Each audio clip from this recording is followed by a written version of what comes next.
Well, good evening, everybody. Welcome back once again. You know, it is JJ with you. If YouTube's not acting up, which I hope not, hope it's not acting up today, but it probably is. Who knows? But anyway, we're not here about YouTube. We're not here to talk about YouTube tonight. We're here to talk about the Radeon RX 7600. Is one of those GPUs that doesn't try to be something it's not. And trust me, I'm not going to be somebody I'm not. I'm keeping it real. But so is the 7600, keeping it real. AMD built this card for one purpose, delivering reliable 1080p performance without forcing you into a high-end price bracket. And y'all make sure you say hi to Mr. Machine. Mr. Machine, say hello to the crowd. Well, And honestly, bro, that's exactly where it shines, believe it or not. The 7600. And if you all don't know what the 7600 looks like, we'll give you a little bit of brush up. 7600. Sent over to the channel by Mr. Machine. And we do thank Mr. Machine for sending that over. So, this card is all about the balance. You get RDNA 3, hopefully RDNA 3.5, maybe, but efficiently. It's got solid thermals and the performance that holds up across the modern titles without blowing out your budget. Believe it or not. Do you think it really blew out the budget there, Mr. Machine? no. When you were when you were playing Starfield with this, right? Mhm. What kind of feel did you get with it? At 1080p, I was getting like 70 FPS on high settings. That's not bad. If I went ultra, I'd be in the 50s, low 50s. Yeah. Then on 1440p, I had to play medium settings to have a chance at 60. Yeah, well, that's going to be expected. So. Yeah. I mean, you know, if you look at it, high settings are not bad, but it's not like you're chasing ultra settings at 4K, you know, and pretending it's not to be something it's not. But, you know, but which it does deliver a smooth gameplay, consistent frame pacing, and a level of value that gets harder to find in today's GPU market, especially entry-level GPUs. I can't really say it's really an entry-level GPU, but it is close to an entry-level GPU. What do you think? Uh-huh. So that's just my thought on that. But, you know, the 7600 also has benefits from AMD's ongoing driver improvements. See, we're hoping that it can go from RDNA 3 to RDNA 3.5, maybe RDNA 4 if we're lucky. You think we'll be that lucky to get RDNA 4, Mr. Machine? Maybe. You never know. Over time, the card has gotten more stable, more optimized, more seasoned, more competitive in games people actually play. Truthfully, that's something buyers deserve to know. You know, this isn't just a launch day product, guys. It's a GPU that's matured over time. Okay. So if you're building a budget or mid range system or upgrading from older cards like the RX 580 or the GTX 1060 or the 1650 Super 1650, the RX 7600 hits the sweet spot where the price and performance finally makes sense again. It really does, because I've played it on like Linux and played it on Steam. It is really good. Zorin OS, I was impressed with the 7600. So it's straightforward, dependable, honest about what it was designed to deliver, truthfully. So, but anyway, if you made it this far, and if this helps you understand somewhat what the RX 7600 brings to the table, don't forget to hit the like and subscribe button. Put a positive like, make sure you do. More straight to the point hardware breakdowns. If you want more of those, we'll work on them. So that's why you got to subscribe and hit the like button. We're going to try to tear down and do deeper analysis coming soon. So ring the bell to catch those when they drop. And if you got a question about this card or anything else you're building, just jump into the live stream comment and leave a comment. We'll be happy to answer your comment. Just straight up. So let's say hi to Mr. Fake Frames. Good to see you. The lowest end AMD card I have used is the 6900 XT and the 7900 GRE. Okay, well, the lowest card that I've ever used was God, I don't even have them anymore, but this is about just the best. This is a GT 730, believe it or not, GT 730. So that's about the lowest end card that I got right now. So there it is. I do agree with you though. I ran Starfield at launch on a 6900 XT, good card by the way, and the 5700X, and got 1440p native with ultra settings around 80 to 100 FPS. Well, that's not too bad. But see, the thing is this: a 7600 with 8 gigabytes of VRAM, playing Starfield and getting 70 FPS at least is not a bad thing. And he was running that on what, the AM5, or was that the 7700X CPU? Yeah, he was running that with the 7700X CPU. So that's not bad overall. So you got to give him a little bit of credit for that. I mean, if he's getting that kind of numbers on Starfield, that's impressive. Especially for a card that, you can buy used for a couple $100, I mean, you probably get them for these 7600s for like what, 160, 180, maybe 200. I don't know. Used? I don't know. Yeah, it's about 350, 360 brand new, but used price might be a better way to go. That's what I would say. But he played it on, Mr. Machine played it on Starfield, my friend. And was it impressive to you or not? I mean, that game's hard to run when it came out. It's been patched since then, so it's gotten easier. But I would say overall, it did a good job. Yeah, it was fine for it. Plenty of VRAM for that game. It's not a heavy VRAM hungry game. It's more CPU intensive. Yep. But overall, your system handled it, and that's the best thing to know. So that's the best thing to know. Now, getting down to the basics of it all. What is the value of the 7600? Right now, if the MSRP was $269, okay, for $269, and you're able to do some decent gaming even at high settings,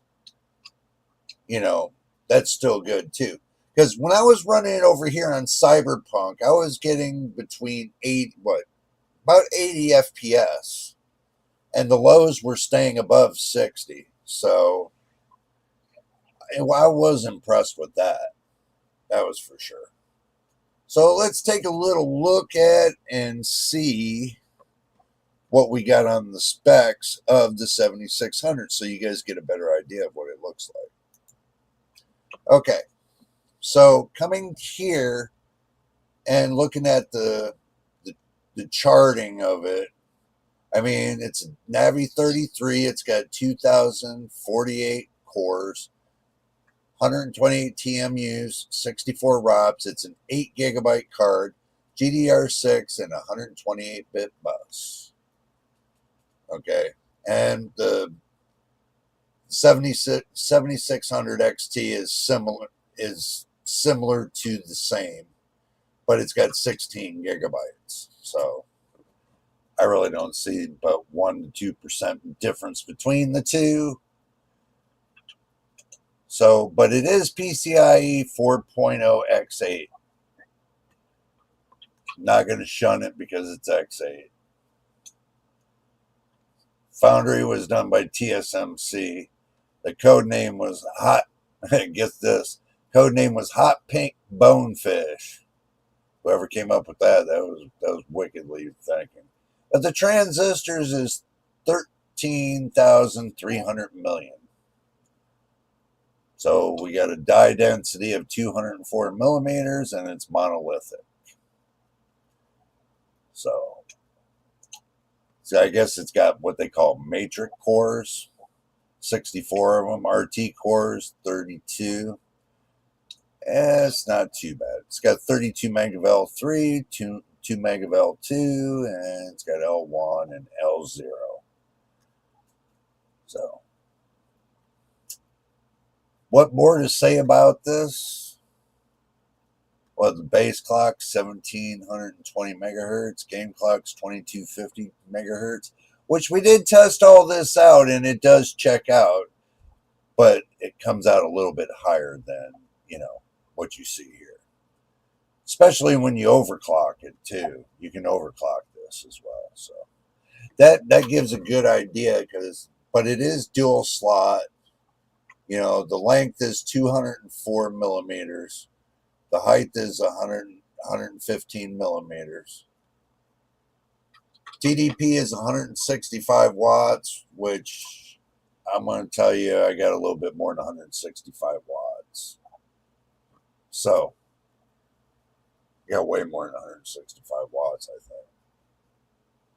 Think about almost close to pushing it close to like. How much did we get out of this? 100, 185, 190 watts or something like that? Something like that. So, all in all, it's still a good CPU. It's really. I beat Starfield twice, but I am not a fan of the game overall. Oh, I hear you. I hear you there, fake frames. I mean, I haven't played it yet. Mr. Machine has. So, I'm listening to his experience and I'm telling y'all about his experience on Starfield. So, and as that looks like that, but the 7600 is really good deal. I mean, for being an entry level card, I'm gonna tell you, it's impressive to me. I mean, I look at the design of this. I'm looking at the design of how they got all the heat pipes and all that stuff that they got right here, and I think it's pretty cool that they got the airflow. The airflow goes right through most of where this fan is right here. Most of this half moon coming through here. The card is a beast, and it is impressive. It's ASRock, but it's still a 7600. It's the Challenger series. But I really wish. Now, I gave you the good points of it. Now, here's the bad points of it. It doesn't have any RGB. That's the bad point. Yes. It's got the clear fan blades in front. You know, the smoke fan blades. But they should have put a ring of light around them. Right. That would have made it look so much cooler. That would have made it look so much cooler, I think, if they put a ring of light around this. Which it doesn't have to be big, and it's not too expensive. And lit these blades up a little bit, being smoked, especially with the rugged look on them. I think it would have made it look a lot better, especially if you can use it with like your MSI program, you know, for the motherboard, to where you can change the colors to the same. You can keep the GPU the same look that you do with, you know, your case fans and, you know, all your RGB that's connected onto your motherboard. Not just one color and done. You know, that looks too tacky. You know, I mean, if RGB cost you $100 just to put it on this card, then you need to find a different company that builds these. Because your RGB, if I can go in and get a whole strip, here, where did I get it? Did I get it around here somewhere? If I can get a whole strip of RGB for $4.95, which is a 30-foot piece, now putting like 12 on each fan, multicolored ones, and giving you the option of control over the multicolored through the motherboard for the program. Like this card says, it's PCIe 4.0 X8. So what are you doing with the rest of the lanes? Absolutely nothing. Absolutely nothing. They're not doing nothing with the lanes. Half of them are sitting blank. Like looking at it here. Like from this strip right here, this white strip that you see right there, that's probably where the blanks are. Because I can tell these are connected over here. But I don't see any connections here.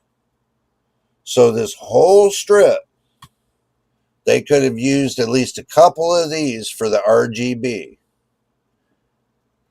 and went from the motherboard to this. It's a shame they put material out there, but what they don't do is they don't, you know, do anything with the material. You know, they don't do anything with the material.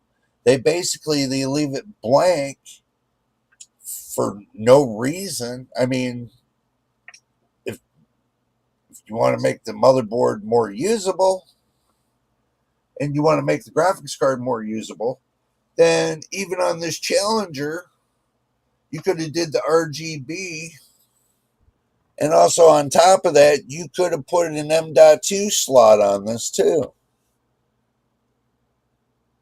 Since you got 8 lanes that you're not using on one side, I mean, you could take and use half of it for, you know, an M.2, and you can use the other half for RGB, giving it a little bit of a flare.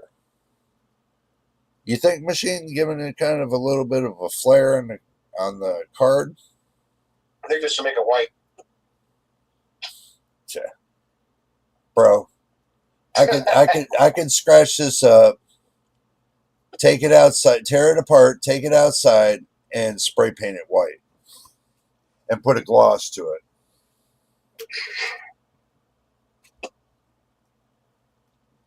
You know. RGB lights. Yep, and put some RGB lights in it too. Yeah.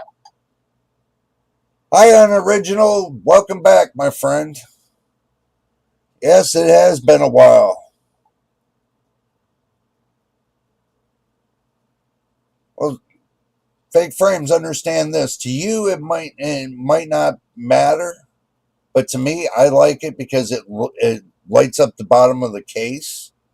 I know. It makes doesn't matter. Some people it doesn't matter, but to me it does because it lights up the bottom of the case. So it gives it a little bit more pizzazz at the bottom. So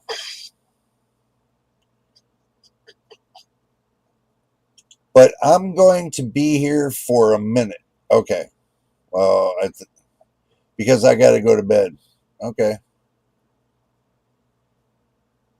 Or else called the fatherly figure will take away my oh so precious iPad away.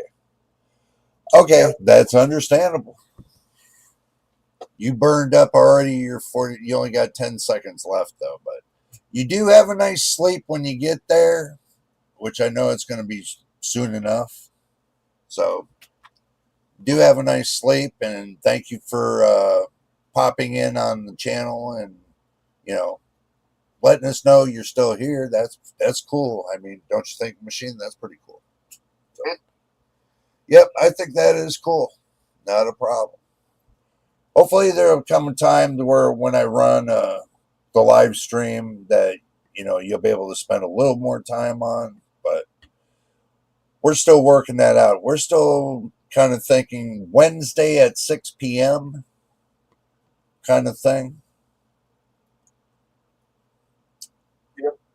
Yeah. Maybe a Wednesday at 6 p.m. kind of thing. That was my impression. So Wednesday, we're going to probably look at doing it around 6 p.m. Hopefully. If nothing else comes up in life, and we'll be able to do it at 6 p.m. Pacific Standard Time, guys. I don't know your time zones. So mine's, Pacific Standard Time. So you might want to check with and see when your time zones are. So just to give you a heads up. I don't know everybody's time zones. So also, I have a question. Can you put May's and pet sections on your Discord? Memes, pet memes. Huh? Pet memes. Pet memes? Yeah. I never had. Put their pictures, put their pets up, like the dogs and cats and stuff. Some other Discord people do that. Oh yeah, I mean that's fine. That's fine. That's cool. I mean, Discord is there for you to have fun. We talk about PC stuff. We can talk about other stuff too. So yeah, if you want to put up little pet memes, that's I don't have a problem with that. The 7600 XT is a pretty good card. We got it for under 300 2 years ago. I have a hot take. I think you would be better off on a PS5 than 8 gigabyte 7600. Probably, but let me tell you, when you have the hardware in your hands, the one thing I'm going to be doing is using the hardware. Right now, this is the one I posted earlier. This is the DDR3 system that I was using before I started putting together bigger systems. Because I ran with this for like a couple years, and I was pretty happy with it at DDR3. So I put it here because See you this. later, have a good night, man. Have a good night, Mr. Unoriginal. We'll see you the next time. And thank you for stopping by the way.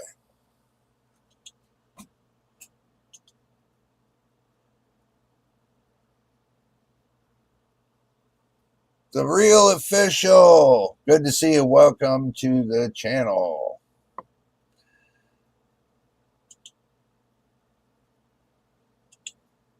It's pretty good. Can play Hogwarts Legacy with reasonable settings, FSR 3 quality at 80 FPS without having maxed out the GPU except for when leaving Hogwarts.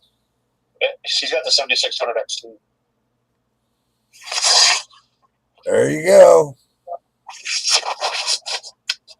Yep.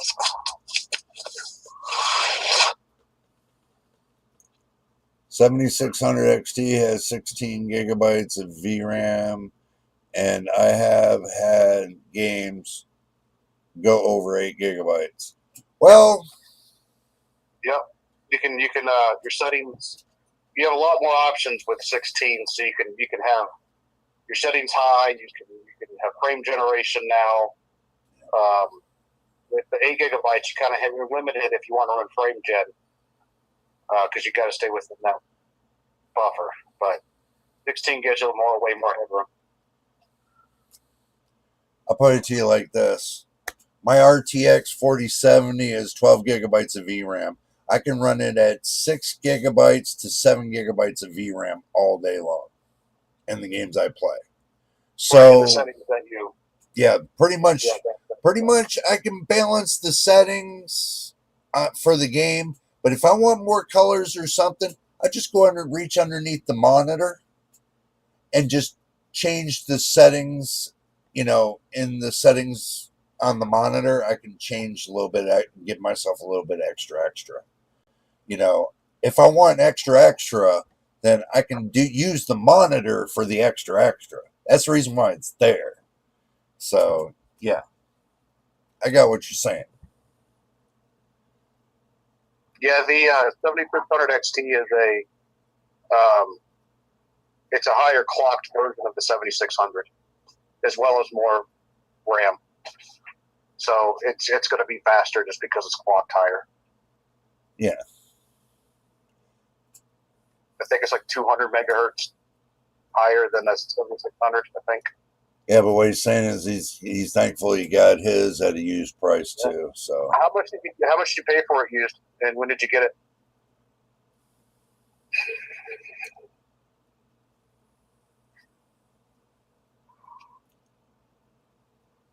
thank you for talking PC hardware. Oh, you're welcome. You're welcome. Mr. Machine asked you a quick question. What price did you get it at? If you don't mind answering. Did you get your 7600 XT at? Is that the right question?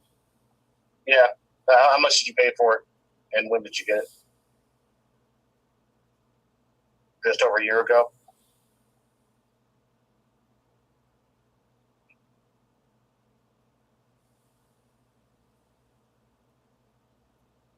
That's not bad. That's not bad at all. No. You got a good deal, man. Yeah.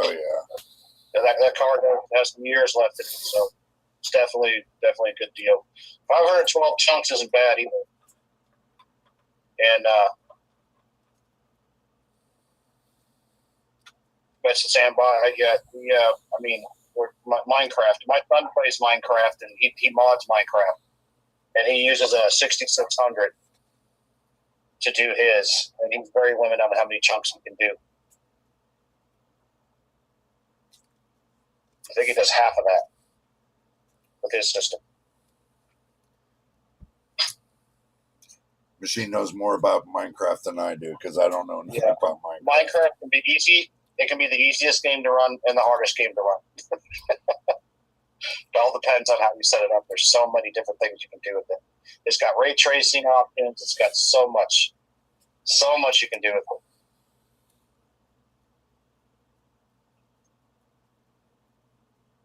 Oh, he's got one of those framework laptops. Well, it doesn't seem too bad either. That almost sounds like Linus Tech Tips. He always advertises framework laptops. I don't know. That just popped in my mind, really. So don't take it offensive if I said Linus Tech Tips. Yeah. Pretty cool dude, too, you know. Yeah. So I give him his props. Yeah. I don't know anything about laptops. Yeah. I don't know much. Turn on, that's it. Well, I've messed around with a couple laptops, but as far as using it for a daily driver, no. I've always used a desktop PC for my daily. Well, that would make sense when he talks about it all the time. Huh? Yeah. It started out as a $1,500 with no GPU. Then I had to pay $400 for a GPU upgrade. Jeez. Coolest piece of the hardware. Yeah. The GPU. No GPU, no roll. He actually is an investor in the company. Yeah, I know he is. I know he's got his investment in there, and he does his advertisement on it too. So I'm not, believe it or not, I'm not knocking Linus Tech Tips. He's a cool dude. You know, I mean, I've watched quite a few of his videos in the past years. So even me being a reviewer, I still watch other reviewers, you know, just to see how well they're performing and how, you know, where they're going and all that. I don't look for their information because I'm not stealing their spotlight. I look for my own information. You know, like everybody's talking right now about the 9850 X3D2. Or the 9850 X3D. I'm not really, I only talked about it like, what, one time? But I don't have the CPU myself, so I can't really review it. So I can't give you guys an honest. I can give you my impression of what I feel about it. But as far as testing it and everything else, I have not done that now. So yeah, from what I see, it's not worth the price increase for the chances you take with the motherboards. No, it's not worth it. Even Jay's 2 cents said on his video today, it's not really worth the price of apples because actually you're losing performance on the 9850 X3D, and it's supposed to be the new king. No, the 9800 X3D is still the king. So I want everybody to get that straight. If you got the 9800 X3D, you're golden. Don't go for the 50. You're not going to get anywhere. So just remember to do those BIOS updates. Right.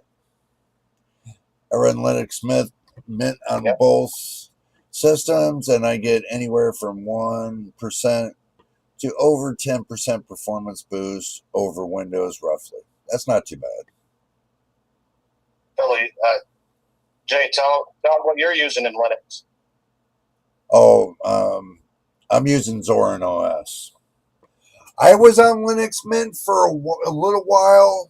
I just didn't feel that there was enough to it to convince me to stay on Linux Mint. But I went to Zorin OS. Zorin looks cool. It really looks good. Yeah.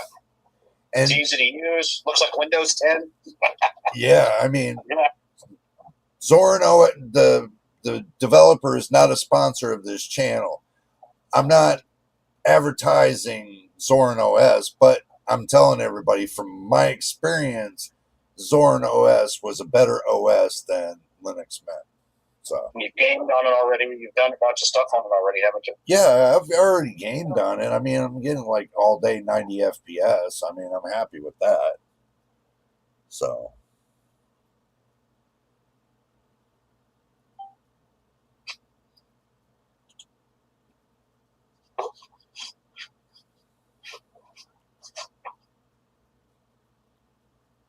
has a 240 watt USB-C charger on that laptop. Damn.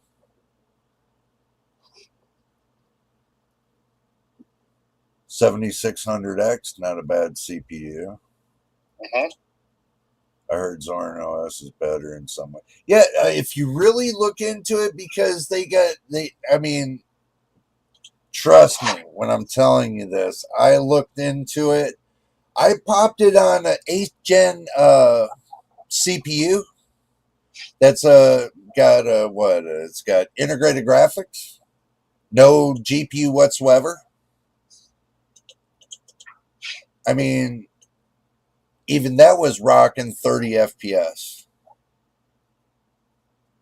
But you can play games. You can play some games on that don't require a lot of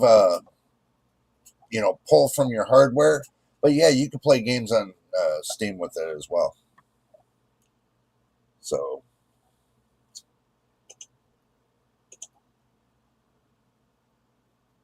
system with cinnamon applets.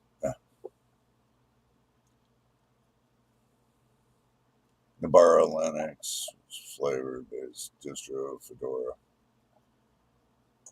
I made mine almost look like Mac OS. Yeah, it's gonna be That's more cool. stuff with the 7600.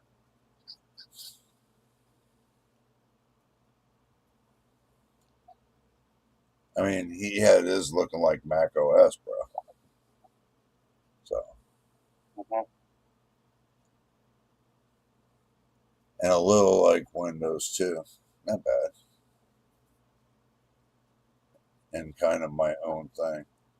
Hey, that's cool when you can do that, but like I said, I ran Zorin OS. I'm not disappointed yet. If it disappointed me, I would tell you guys it disappointed me, but it has not yet failed. It has not yet failed. So where I'm going to see if it fails or not is when I plug in the 3060 on Zorin OS and see if it stands the tab or it fails altogether. So we'll find out. I'm gonna get that answer sooner or later for you guys.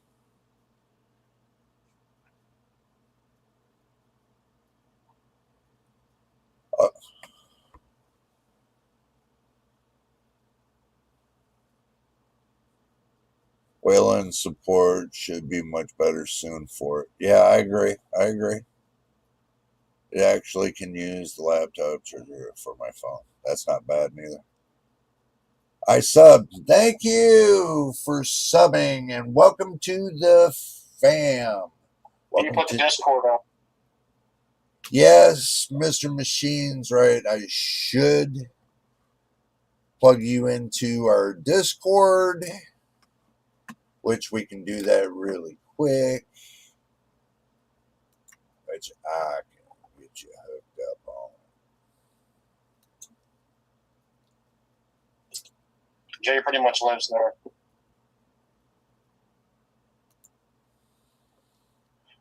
Yes, I do. Excuse me.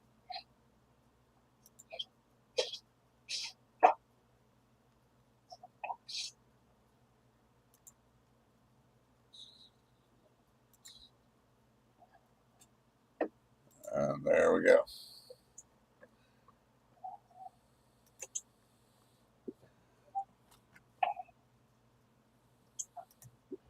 There we go. There's the Discord link. I put it into the live chat. I will pin the message so that way you guys know that it is there. So, done deal. Oh, I see the meme there, unofficial. You're cool. You're cool with it.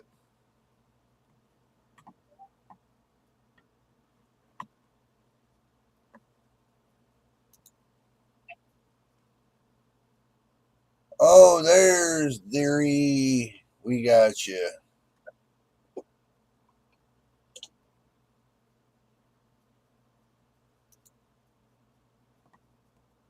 There we go. I waved myself, put my 2 cents up in there. Now remember, we have a general text chat that we all hang on.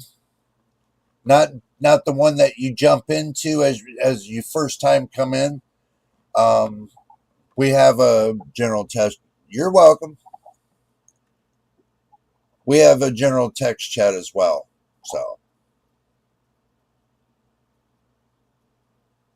just got my security. That's cool. That's cool.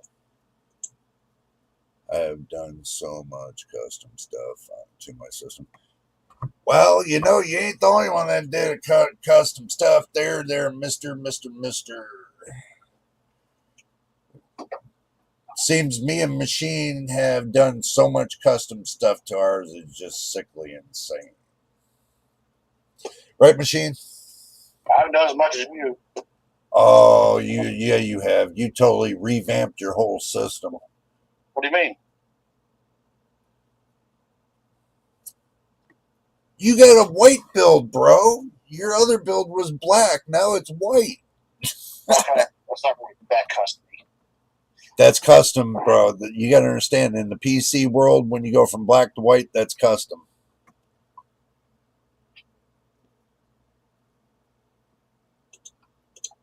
Good night, Original. Have a good night, man.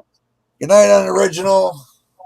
You're all good. Don't worry, the meme's fine. As long as it's nothing nasty, that's all I ask is keep it clean. I'm good with it. So, just let you know. But you have yourself a great night. The real is good. Okay. We got you. But remember, we're in general text chat. And yes, you posted in the right chat and said general. That is the right one. So,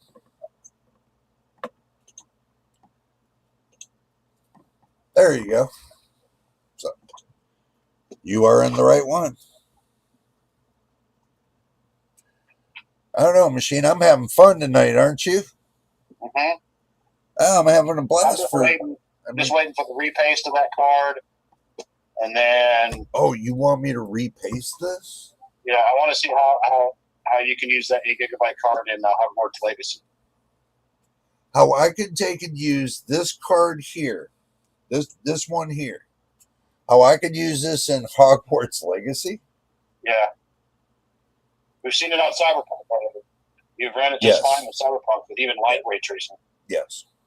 Yep. So Hogwarts is a good test for it. Right. Since you're probably not in there to run around, so. But you know the real test is going to be? Not putting it on the 9700X. Putting it on the 5700X with 64 gigs of system RAM. But big for it. You're asking a little bit too much now. So, yeah. I mean... Indiana Jones looks like the hardest game to run that's ever been made. Yeah. What about medium settings? Will it still work on medium settings? I think if I don't run ray tracing with Hogwarts Legacy, I think it'll be just fine on ultra settings. It might be. So. Wow. Yeah. Oh, yeah. $7. I don't have a bin store here, so I'm not lucky like how you guys. Well, I have to go all the way to Los Angeles to get that, bro. I mean. Oh yeah, that ain't worth it for you. No, it's not worth it. You might as well just get one for the amount of gas cost. Yeah. So yeah. So I'm gonna read. Bad. I'm gonna read what he wrote. I undervolted my GPU to be more power efficient. I overclocked my CPU and found out it's better to undervolt your CPU and overclock your GPU. I do it backwards, guys. I do it backwards. Yeah, the 7600 XP, if you can run high on just about every game you have for $300 card, you're winning. Like, that's a win. Yeah. Every time. Be happy. Not kidding. Yeah. It's great. That's great stuff. Yeah. Do agree, you know. I mean, the next card I probably want to get, I know you guys are going to say this is going to be like off the wall. I think the A320. I think that would be the next card I would want is the A320, or is that what they call it? I can't remember. It was in the 300 series for Alchemist. Let's see. I'll take you guys along with me so you can see what I'm doing. Shit. If I can get there. Oh my god. Let's see. Okay. So let's see. We're going to Amazon.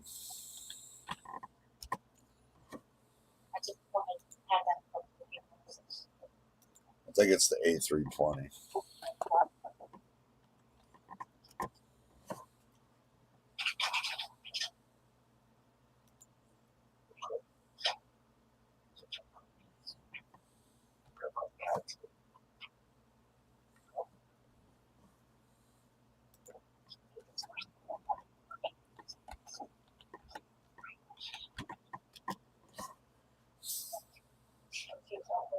Oh, it's the 380, not the 320. My bad.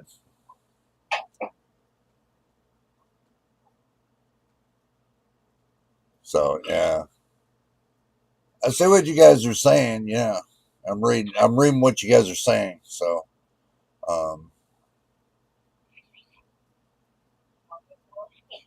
oh, right now it's $299. That's cool. Fake frames. This is What is? You said the 770. Yeah. Yeah. It's not bad for a gigabyte card. They've done a lot of good things to it. Yeah, they made a lot of changes. There you go. That's not a bad price, actually, right there. Yeah, that isn't.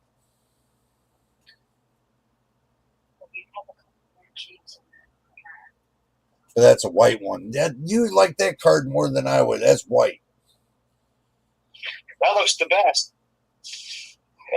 And it's a Gunnier. So it's probably shipped from Gunnier, not even from Amazon. Right. That's the reason why I'm rolling past. It's not RGB on it, which makes it better.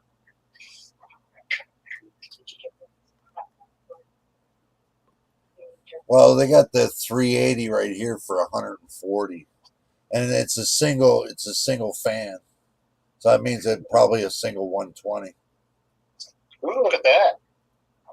265 KF with that motherboard. Woo. I don't know. No. We can keep with the ASRock. There'll be two challengers that you have now. Oh, they got. Oh, that's not too bad. $300 all day long.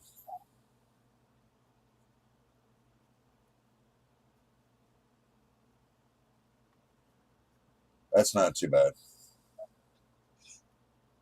What's this is the A750 for 194.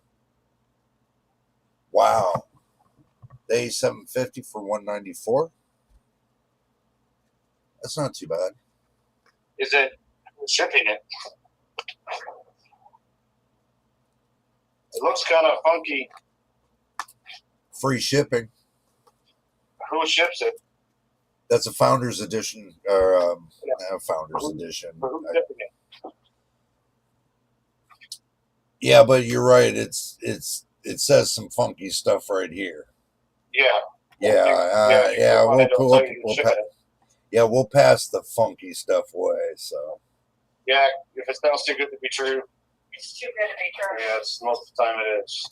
but this B570 has got a higher frequency than the 770. Mhm. It's a 10 gigabyte. The B570 technically, I think, beats the in rasterization. I think it beats the Yeah, I think so too. the B580, not the 570. The 580. Yeah, there's a B570 for $199 on Newegg. Right. So I go that route. Get a $200 card with 10 gigabytes of RAM. It doesn't seem that bad of a break. No. About as fast as a 6600 RX 6600. Right. But you have 2 more gigabytes of RAM. You have better software. So, but the driver is the only. I like that white one, the 770 Famine. Yeah. Yeah. It was just getting an idea, feel, because I think the next card that I would want to get is an Intel card, just to test and see what's up with it. Truthfully. Yeah.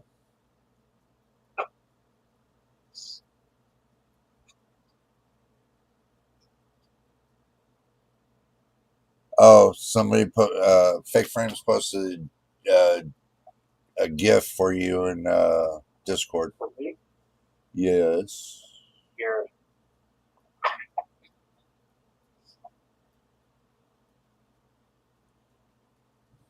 Well, I have to put glasses on, which is technically upscaling for my eyes. So yeah. I'm just waiting for so I can ray trace them stuff. And maybe some fake frames coming in. Yeah. All right. I had to clock my GPU to 2500 because it kept hitting 100 degrees C when I tried to overclock it to 29. Okay, well, I had the same problem with the RTX 4070. I would reach all the way up to 90, figuring out what the problem was the CPU was clocked a little bit too high. Once I turned and undervolted the CPU, the GPU came down in temperature. And I was able to hit 3090 megahertz on the 4070. I know it's not much, but it's still the same principle. So, that's how we ought to look at it, machine. It's the same principle. But I've always had overclocking my CPUs. I really didn't care to do because it put more heat in the case, and even though that you think all the heat would be blowing and transferring out of the case through the AIO cooler, part of there's like a percentage that does not, that gets blown back into the case through little cracks. So that's why if you got it sealed, if you got your fan sealed to your AIO correctly, then all your air should be blowing outwards, up and out. So that's the reason why I got 3 intake fans, 4 exhaust fans, 4 exhaust, 3 intake. But it still moves the airflow. I feel the airflow, so that's a good thing.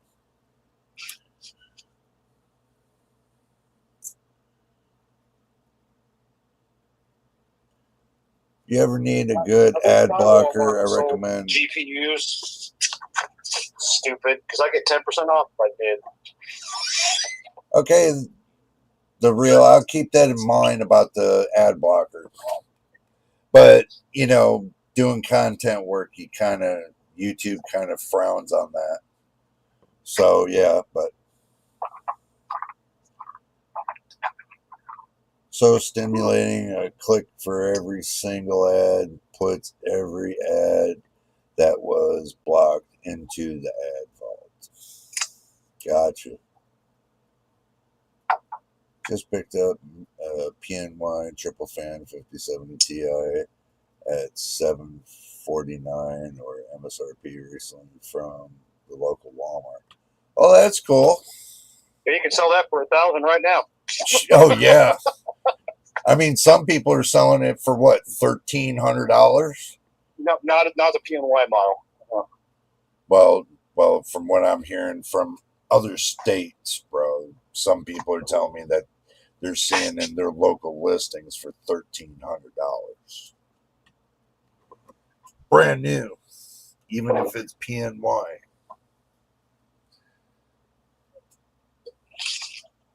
So it is what it is, guys. You know, I mean, these companies are not the only ones that are going to make money off of this little AI adventure. It seems that the public's starting to make money off of it too. But who gets hurt in the long run is the people that are buying this, that want game and everything else. Those are the ones that are really getting hurt from all this. If we really think about it, the small guy, the little guys that, you know, don't have much of a budget but really want a card, they're going to do everything to stretch their budget just to get that card. So they're going to have to just get less. Yeah. Because Ram's going to kill them too. Yeah, Ram's your number one problem right now. Yep, that's your main enemy. You know, because you can get used graphics cards relatively easy versus used RAM. Used RAM's like you'll be lucky that somebody didn't take all the chips off of the RAM chips all off of the RAM sticks and just sold you the sticks for that price. Unless you're fake brain, you have all the connections. Yeah. I have a case fan under my GPU. I got a Corsair frame 4000 case and did swap. Of course, 4000D, that was part of that $200 PC build for my friend. That's not bad. AIO is at top with 3 exhausts. 1 exhaust in the back, 3 intakes in front. Oh, you got the same thing I got. That's the same way I got mine set up here. So yeah, I mean, it's all good. I like it this way because I know the center temperature. You always got to look at the center temperature. And yeah. Where's it at? Do I still got this over here? Somewhere over here. See, this had a whole bunch of eggs and shit all over it, but right here.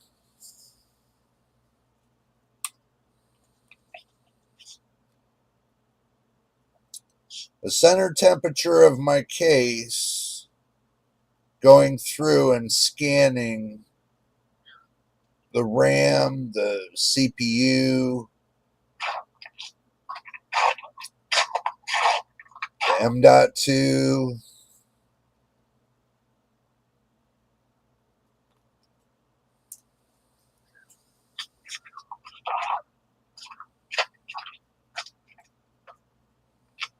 so that's the center of the air of the case. So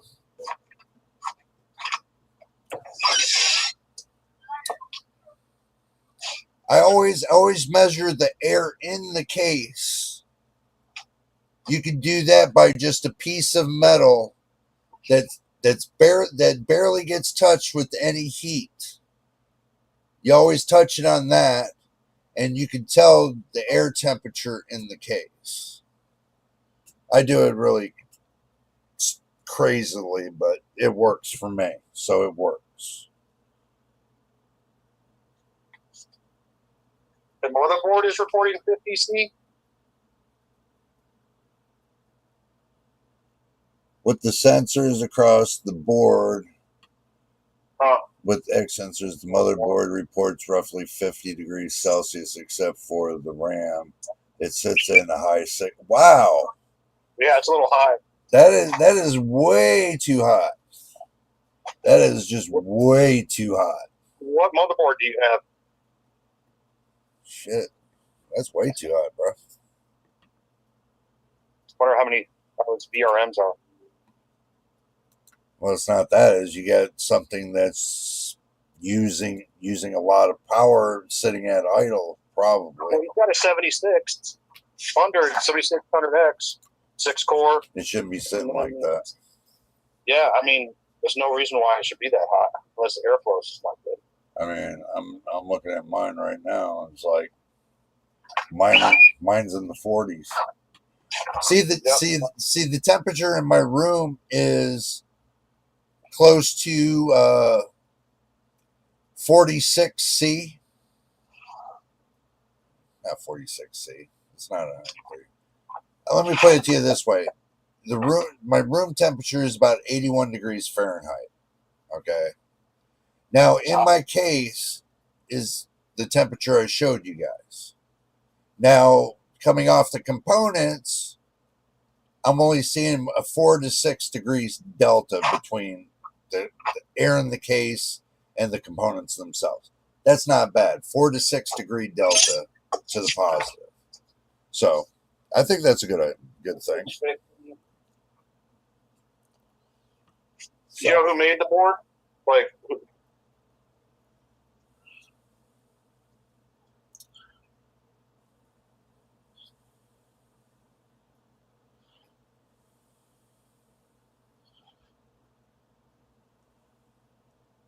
'40s right now. Okay. Yeah. That's where my B650 sat at all the time, and then it'd be in the high 40s when I was gaming. I mean, when I'm pushing on the game, I'm only pushing like 46 or 47 C on my VRMs. I mean, I'm not getting that much heat. The only time I get that much heat is when I take and really push the CPU, like on Cinebench or something like that. But they only goes up to like 48, 49 C. Do you know how many phases your board has?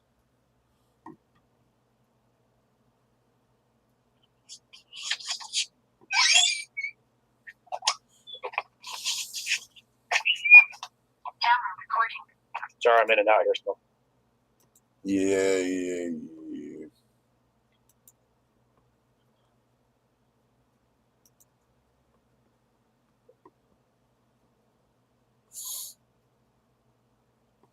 So if we look at it, guys, look, I always stand by the fact of saying 12 phase VRMs, right?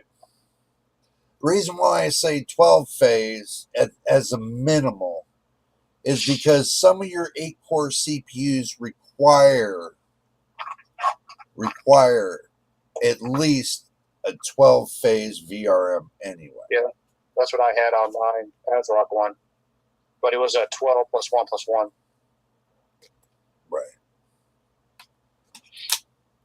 So, sent image in Discord. So you gotta go look in Discord, man. Okay, I'll go in there and check it out. Yeah. So anything lower than that, then if you're using a 6-core CPU, you can get away with an 8 phase. You know. Or like I said, even a 6-core CPU, I'm still going to use 12 phase or greater. I've learned my lesson over the years that using, crappy VRMs makes everything run hotter in the PC case to where it about almost explodes. So if you got well-balanced VRMs, then you shouldn't have a heating issue in your PC. You got a heating issue in your PC, then that means either you're not pasted correctly or you got not enough airflow in your PC. Because not enough airflow can cause that problem too. So So you got a low temp of 31C and a high temp of 45C.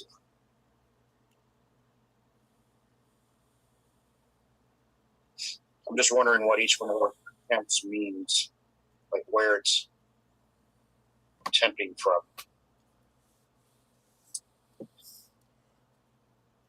What are you trying to find out, Machine? It's on the JJ's PC channel. The not the general, but the one above it.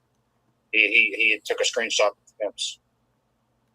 Okay, but it's in Discord. Yeah, and this is the motherboard,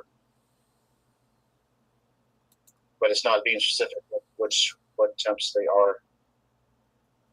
Curious. I'm curious.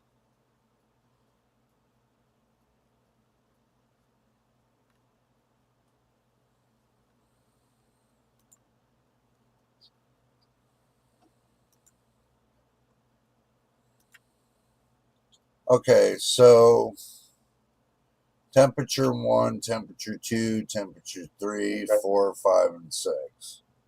Okay, your highest temperature is going to be your CPU. That'd be temp 6. No, it could be your hotspot. Could be the hotspot. Could be the hotspot, and the next one be your CPU, and the next one depends on how he has it set up. So, not too sure about Gigabyte on their temperature sensors, but yeah, enough for us Gigabyte either.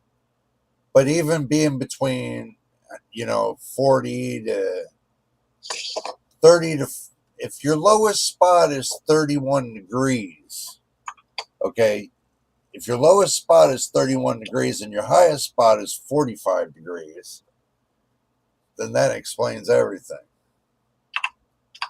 So,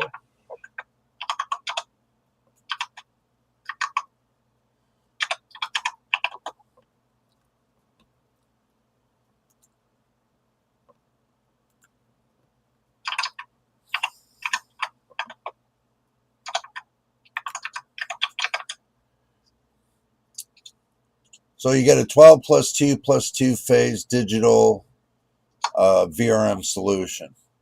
Then it shouldn't be getting that hot. The only reason it would be getting that hot is because you're pushing your CPU too hard. I had that same problem with my CPU, the 5700X. I undervolted the CPU. I set the VDDCR on a manual undervolt offset, a negative offset of 0.1250 on the VDDCR to bring down the voltage to about 1.25 volts, keeping the balance in between 1.25 volts and 1 volt. So I wanted between, at idle, 0.977 volts on idle, and I wanted on max was 1.25. I didn't want to go above that because that would have caused too much heating issues. More voltage you put to your CPU, the more it's going to heat up. So limiting the voltage and balancing in between the two gave a nice healthy balance. So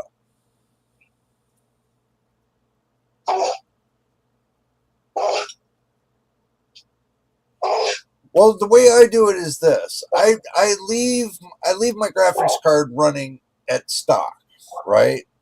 Well, mine's mine 4070 is overclocked. It's already set on an overclock from the factory. So I don't need to overclock my my GPU. My CPU, I have it undervolted. Under the PBO curve, I do a negative offset on the PBO curve, and I do a voltage adjustment, do a negative voltage drop on the VDDCR, bringing it down, keeping it around 1.25 volts, like I said, and using the PBO curve to mitigate the rest of it, it seems to work out just fine. It doesn't bring it down too far, and it doesn't raise it up too high. So everything else runs on auto, except for the what do you call it? The overclocking of the system RAM. System RAM gets Expo turned on with it, and it's fine. So I'm going to look into that. I just know I can only do that in the BIOS in hard mode. I did that when I used PBO. Okay, well, when you're setting a negative curve on the PBO, that's actually setting a curve on the voltage, not the wattage. Now, if you want to set a curve on the wattage, and you want to put a cap on it, then that's your PPT. You put a PPT cap, you can put that on right there, because my PPT cap set at 88 watts on the CPU. So I keep it at an 88 watt cap. I don't need my CPU to run 140 watts. I don't need it to run 170 watts. I need it capped right at the recommendation between 32 and 88 watts. That's all I need for the CPU. That's all this 9700X runs on. I had it overclocked for a little while. I didn't like it. I wanted it nice and subtle. I wanted a nice little curve to curve the voltage right where it needs to be. So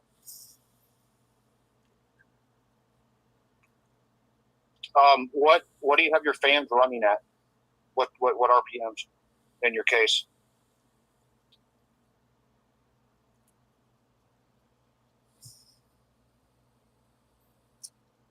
He's got an AIO, so. Well, yeah. Well, see, yours is going to be rated for 105 to 170. Mine's going to be rated from 65 to 140. Okay. But recommendation wattage on this 9700X is 88 watts. So I can run it between 47 and 88 watts if I want to, which it does anyway. So that's the best recommendation I would give. Now, the thing is, with the 105 watt CPU, they get a little bit toastier. They pull a lot more power,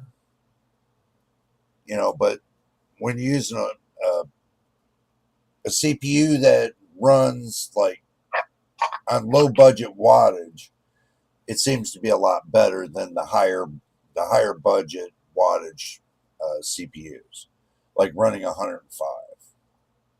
I think the 9700X machine is the place to be. I really do. I like it. I like it a lot. I mean, we were both kind of a little skeptical in first about the 9700X, but once machine looked at me, started testing it and everything else, and seeing the success rates, that's when we ran with the 9700X. He got the same motherboard, the same CPU, same RAM, except for CL28 and CL30, but it's still the same. It's still the same. So basically, he's got almost all the same parts I do. Mm-hmm. So minus the GPU, but cut and Mine's a dried. little bit better. Yeah, cut and dried. The platform really rocks, and it's really stable. He's running the 5070 Ti 16 gigabyte, and it's real stable. So, all in all, if he's enjoying it and he's pushing that motherboard and that CPU and that GPU with no problem, no black screening, no nothing, there you go. He has a perfect match and balanced his whole system. Just like mine, I did the same thing. Balanced my whole system. From the monitor all the way to the BIOS is all balanced. I don't have not one problem with my PC. And if I do, that's Microsoft's fault because of the software. All Microsoft's fault. It's all Microsoft's fault. It's all Microsoft's fault. Yeah. So the 7600X is a good CPU, man. It's solid. It's good CPU. Yeah, kind of. Well, for a budget build, there's nothing wrong with it. No, not for a budget build. No, that's fine. Yep. I agree. Yep.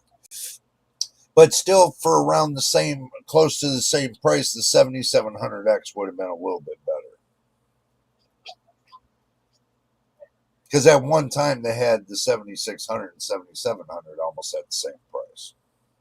If you go into the Adrenaline, you can look at your fan speeds for your case. No. Not on Adrenaline. Adrenaline should show CPU case fans. No, it shows the GPU fans. It doesn't show the case fans. Oh, that's right. I'm sorry. I was sorry. It's been a minute since I've had Adrenaline installed. Right. You want to see the case fans, it's going to be in your BIOS. But if you got like software from Gigabyte or whatever that shows you the fans in their software, then that's good. Because I know MSI does the same thing. It does show you the case fans, if I remember right. Or is that just the CPU? For what? Oh, for the fan controls? Let me look. I don't remember. I think it does. I'm going to look real quick. I'm curious. Yeah. So I don't have 6.0 kernel installed. I only have 6.8 kernel, which is the worst support for my hardware. So I need to upgrade kernel once I have the time to. I can only find the GPU fan speeds, which is true, but the computer never gets loud unless I'm on AAA games or benchmarking or stress testing. Yeah, I know. What you do is you go, and if your BIOS has a curve for your fans, you're best to just put your case fans on a curve. Usually, most motherboards now these days, you can set all your fans on a curve. Now, and have it separate from the CPU. CPU you can set on a different curve. But you probably can run it on the same curve, which would be advisable. So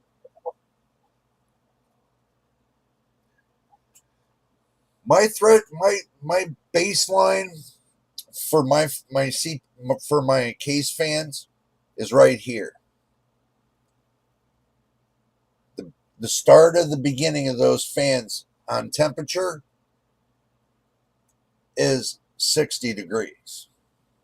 So at the temperature, well, actually, no, 28 degrees, 60% fan speed. 28 degrees, 60% fan speed. Now, as you go up, my fans will on the case will stay at about 80% continuously with no noise. Even at 100%, there's still just a little bit of noise, but not enough to bother me. So it does have the fan speed to the MSI setting. Yeah, that's what I thought. Mm-hmm. It does have an update, just so you know, in the MSI setting. Yeah, I have to check that out later. You know. Okay. Thanks for letting me know, bro. Appreciate it. All the fan curves, I changed them in the BIOS to optimal mode and auto mode menu. I manually set mine because I don't want.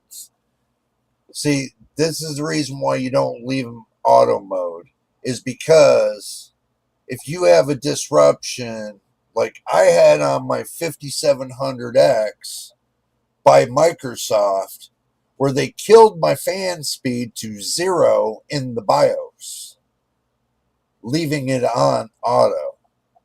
So I manually set it and it rebalanced everything out. So it's not wise to leave it on auto settings because your fan speed could drop to 0. That's why. If you manually set it to a curve that you built, it'll follow that curve. So, and that's the way I set mine, is on a curve, which I built. So,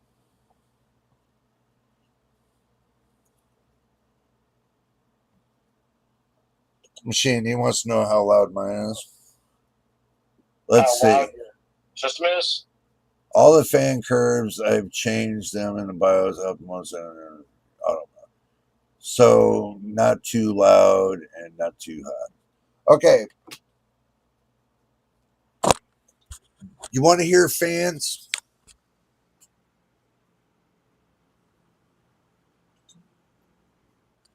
See the microphone?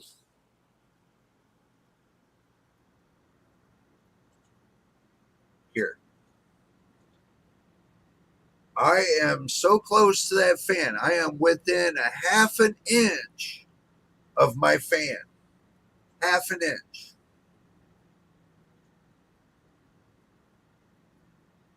And I get negative 55 dBs off of my fan. Negative 55 dBs.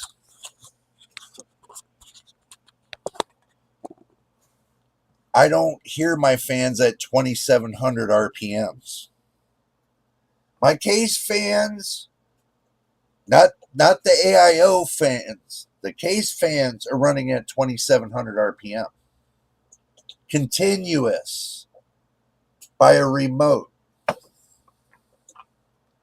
They're not ran by the motherboard, not my case fans. This runs my case fans. So mine run at a continuous 2,700 RPMs. Bringing in the air, pulling the air out. Runs really good that way. So I had to get a custom Demon and a pellet for mint control for the fans. All of fan speed. Look, this controls this right here takes all that away really quick.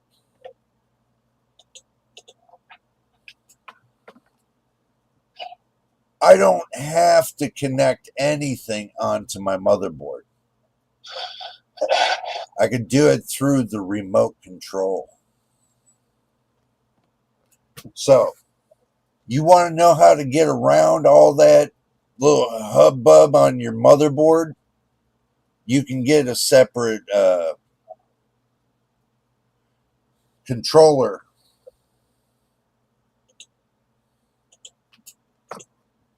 And control your fan speed. You can control your RGB. You control everything from the remote control. The fan speed. You can even turn the lights on and off and do whatever you want as far as your RGB. So, yeah.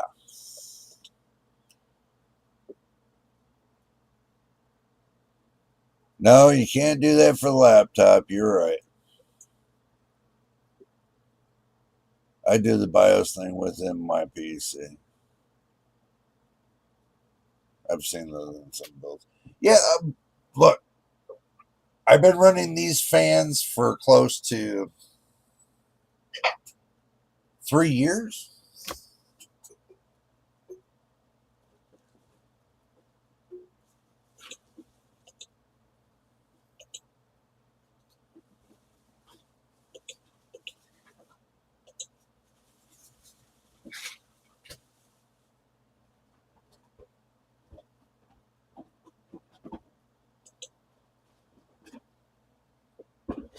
No, I put them all in my PC. No, I'm sorry. I put them all in my PC. This PC here has a good amount of those fans, and so does my other PC has the rest of those fans. So basically, I have 2 sets with not just one remote control. I have 2 remote controls. So yeah, it's really cool to have those fans. You don't have to depend on your motherboard. You don't have to stress your motherboard out with this extra programming crap. You don't need all that extra, especially if you're going to Linux, because you have everything externally for your RGB. So, it is what it is.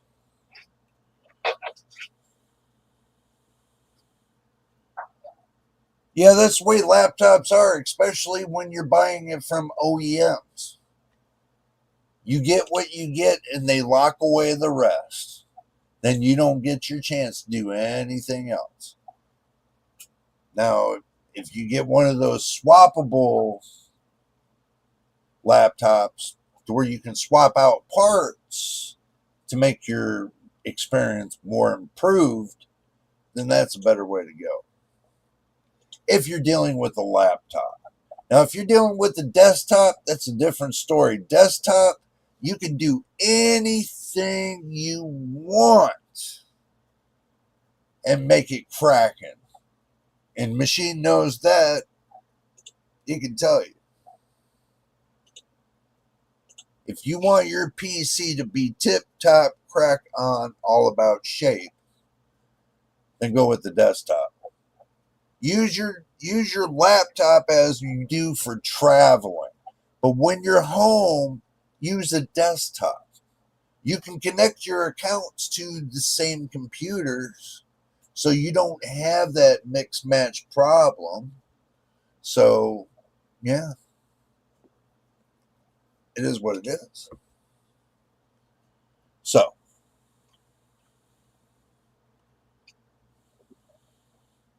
I can change the VRM amount and integrate. Well, I can change the motherboard, I can change the power supply, I can change the graphics card, I can change the M.2 drive, I can change the SRAM in here, the system RAM. I can change the AIO, which laptop doesn't have, is an AIO. And if it's got one built in, then it's a water cooled. So that might have been cool too. So, and I can switch out my case fans to whatever I want. I can switch out the whole case if I want. I'm not bound to one soldered on piece of machinery. That's all mostly 80% soldered on to. Desktop is not like a laptop. Total different animal. I'll tell you that right there. Am I wrong, Machine? So,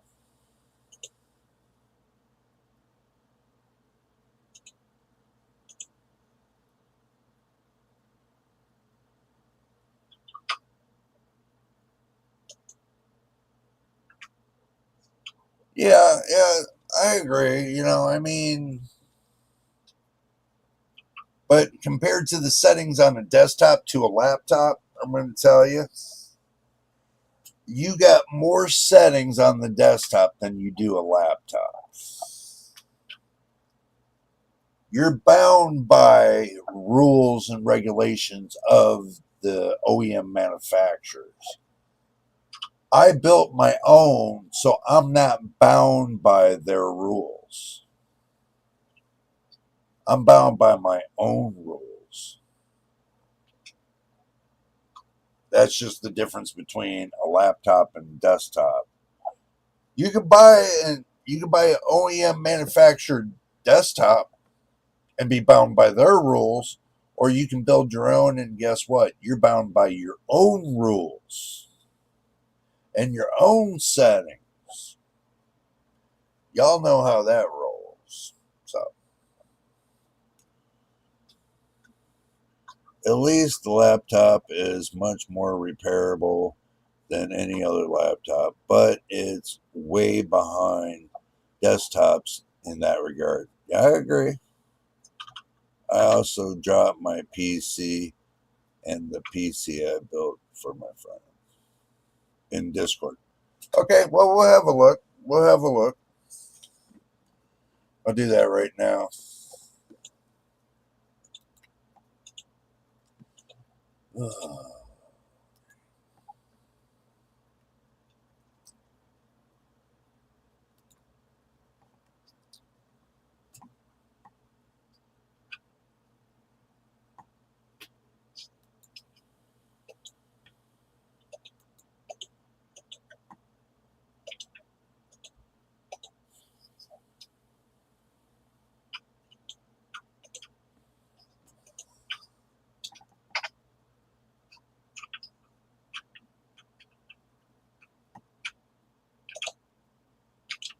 Oh, you got it on PC part picker. Oh, I got you.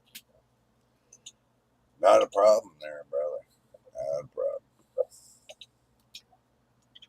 So, yeah. I'm not gonna have a look at it right just yet, but give me a little time and I'll take a look at it. You know,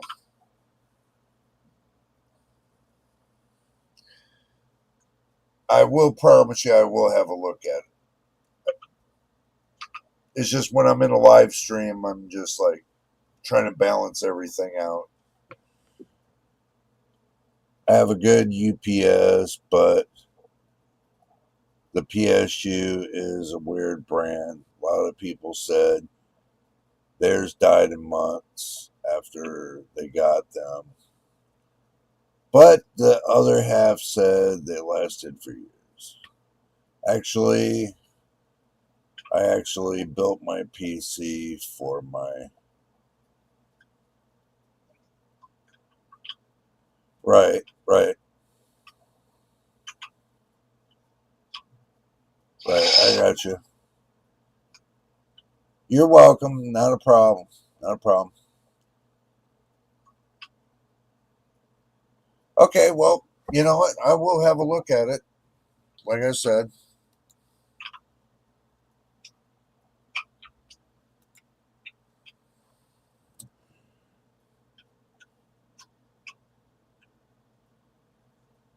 Okay, so you got an RX 580, 8 gigabytes. You got a 16 gigabytes of 3200 CL19. Ouch.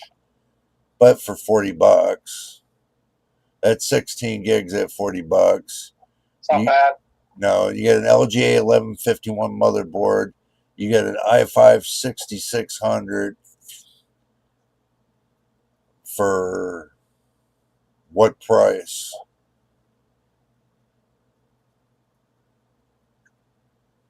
That's going to be the question.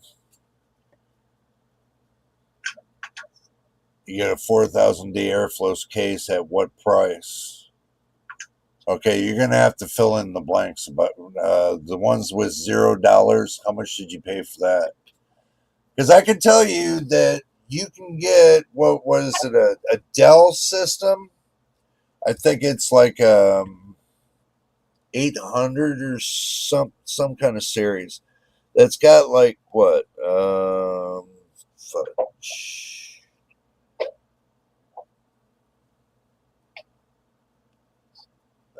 If I remember right, it's got like a 10th gen processor in there.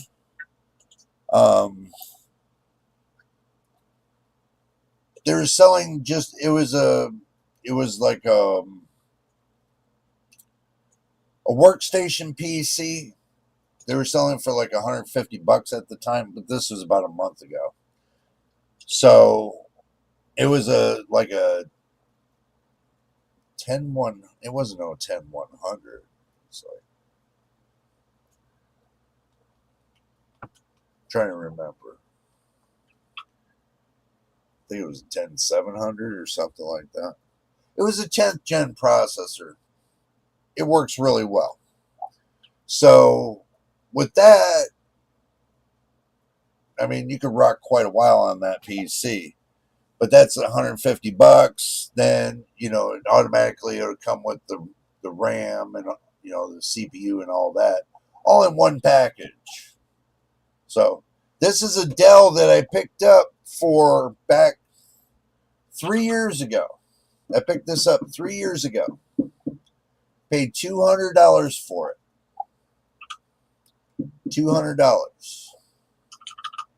It was a steal. And this thing still runs today. See, I'll just pop it on and show you. I'll just pop it on so you guys can see the screen. So, you got to fill the blanks in for me on the rest of this right here to see what you're saying. So, it's DDR3, by the way. Yeah, this one here is DDR3 too. Let me show you why.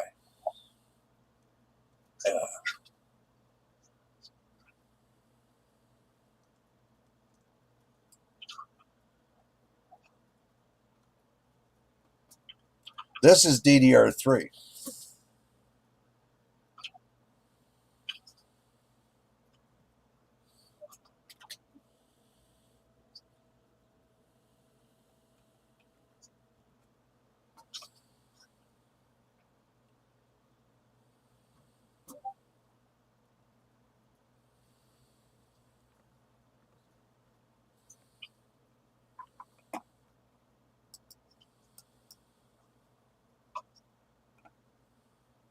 And it's also got the NVIDIA control panel and all that sorts of nonsense and blah, blah, blah.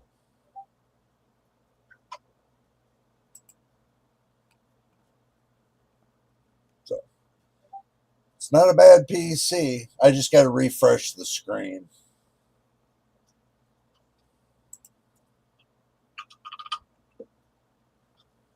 Let's see.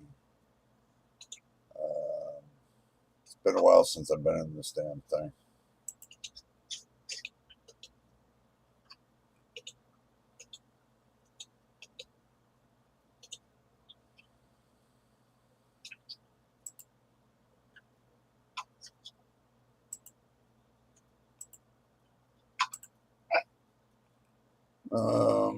It's been a while since I've been in this.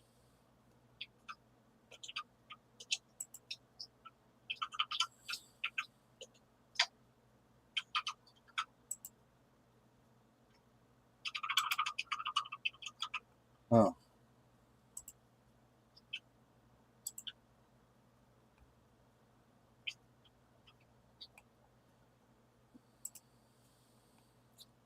Let's see. We got the Discord. So,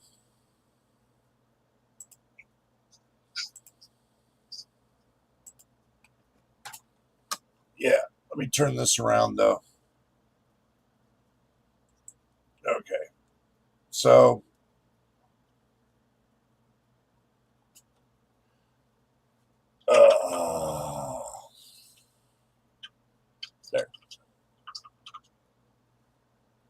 That didn't help you guys seeing all my mess behind me.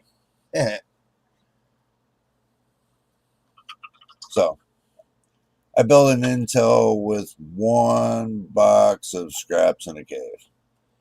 Yep. This is a second gen.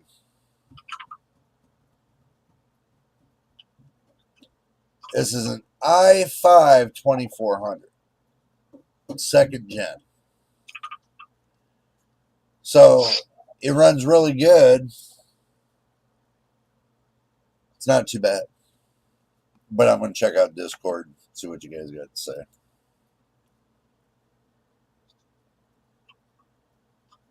Oh, okay. You get a fixer on the list. Gotcha. Okay, so we get out of that one. 7600X, 187. Let's go down $1,671.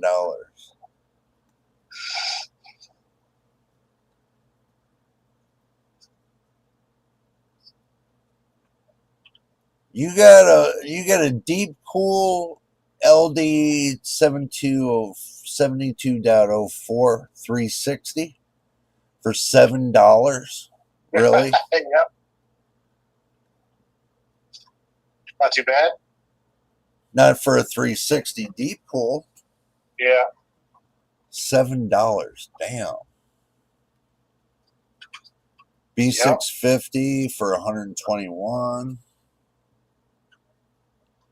Crucial 16 gig. Crucial 16 gig. So you got 32. Matching set 32, 5200. I wish I had a bin. Yeah, but he's running 4 sticks. Okay. Instead of 2. We're running 16 by 2s. He's running 8 by 4. Yep. It's got a 8 terabyte. It's got 4 terabyte internal hard drives, regular hard drives for like $80 each. That's $160. But he could have put another $100 with it and got 16 gigabytes or 16 terabytes, a single 16 terabyte for $100 more. So that would have been a better price to value. If you're asking me what I think, I'm just letting you know, going part by part. I don't know how much it cost. Yeah. But he did save money on the RAM. Yep. It's a win all by itself. Yeah, but some motherboards don't like to run with 4 sticks. So, True. it's got a 2 terabyte NVMe for 102. That's not bad. 7600 XT. Yeah, if you really look at it, that's the most expensive part right there. The graphics card.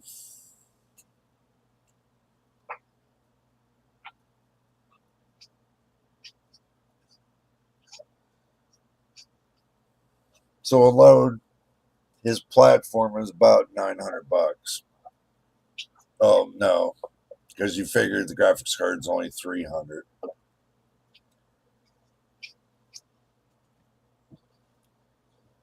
Yeah, about that. About $900 to $1,000 for his platform.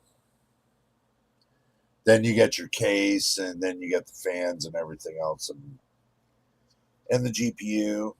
So it all balances out. He spent $1,600 on that system. $1,670. $1,671.51. Damn, I can't even say it tonight. So with all what he added there,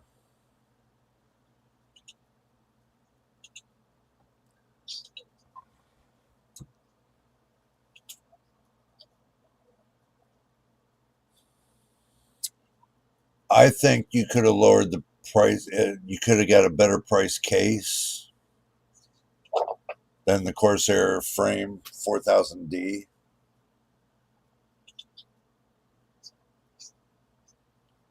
There's other spots you could have saved money, I think. But, you know, it all fits together.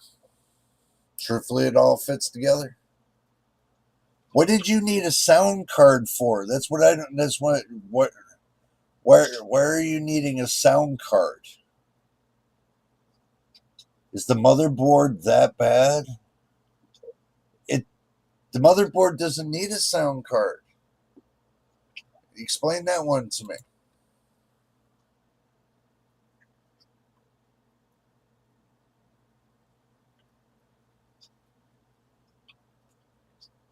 That's a B650 motherboard. Why would it need a sound card?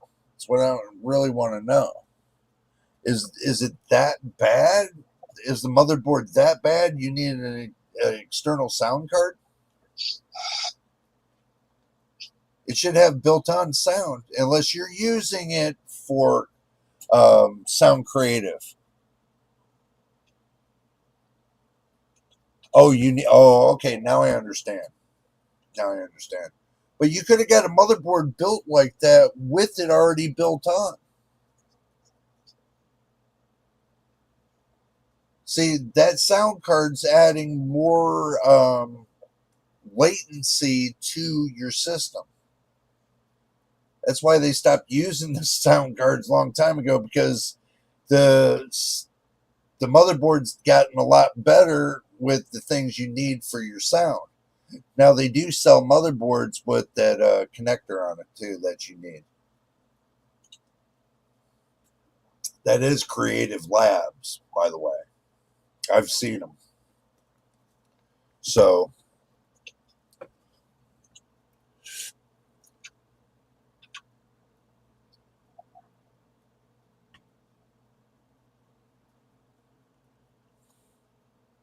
right. Oh, I got you. Yeah.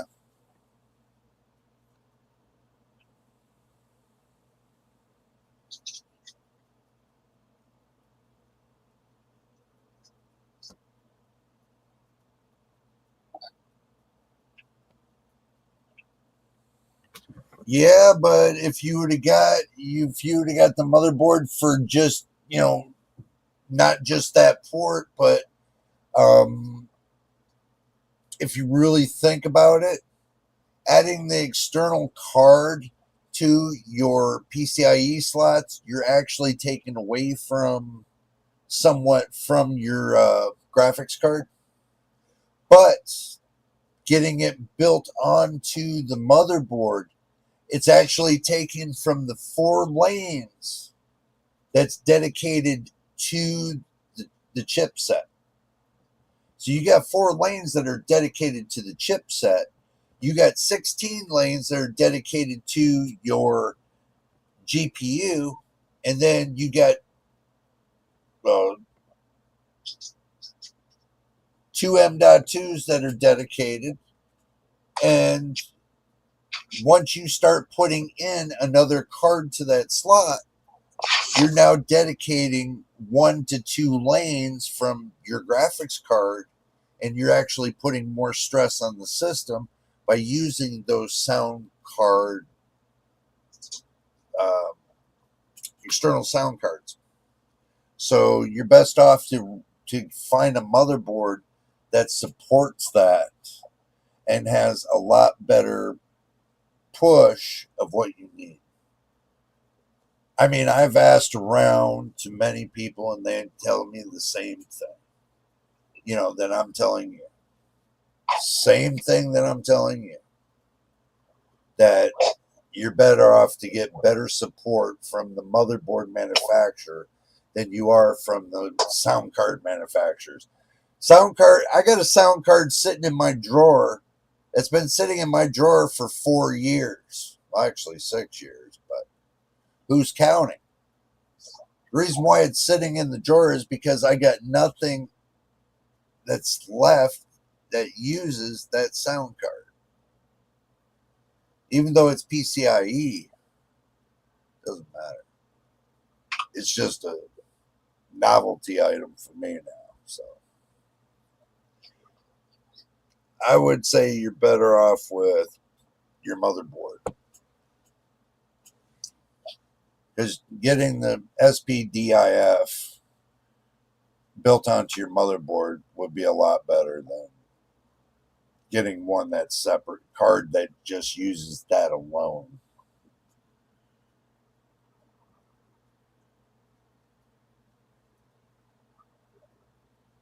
I'm only taking from the South Bridge, not the CPU, but I knew beforehand I would have gotten different with the SPF. Sound cards using the lanes that are on chipset slots only. Yeah, I know, I realize that. But still, I wish I got a board with SPDI. Yeah. At least I didn't get a RAID card. Yeah, let's not go there with that. Yeah. But there, ladies and gentlemen, and everybody of the world, and Mr. Machine too, I'm gonna tell you guys and be honest with you. The reason why, and I want you to hear me out before you guys go and say blah blah blah. Jay sits here, which is me, for 2 hours until my feet start to get waterlogged and they swell.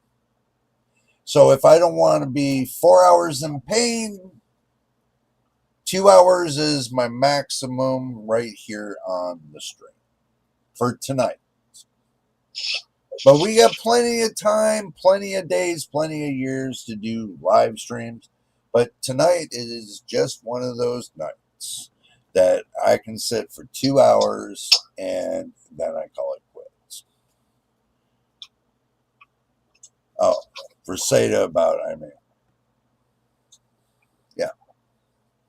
So, but that's the reason why I got Discord. I'm not gonna now. I want you guys to understand. Okay, I'm not gonna be on Discord all the time, but I will do my best to be there if you guys got a question because it pops up on my phone. I see everything you guys write, so I'm always gonna be there. So just to let you know that, and that's the reason why we have our Discord channel. We got over what 26, 27 people there already. What do you think, Mr. Machine? 26 or 27? That's about right. Yeah, that's about right.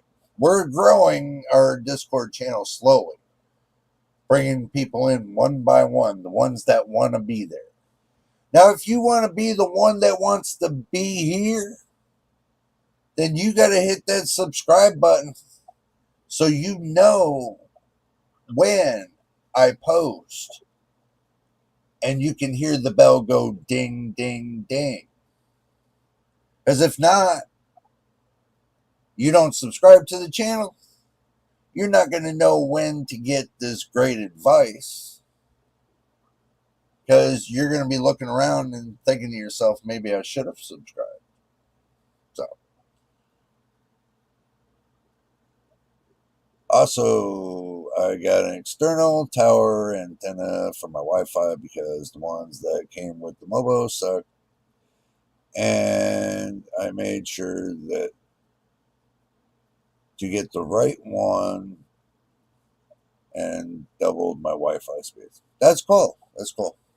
I should be using Ethernet, but I don't have the ability to use wireless because of how my internet works right now. Oh, that's cool, man. That's cool.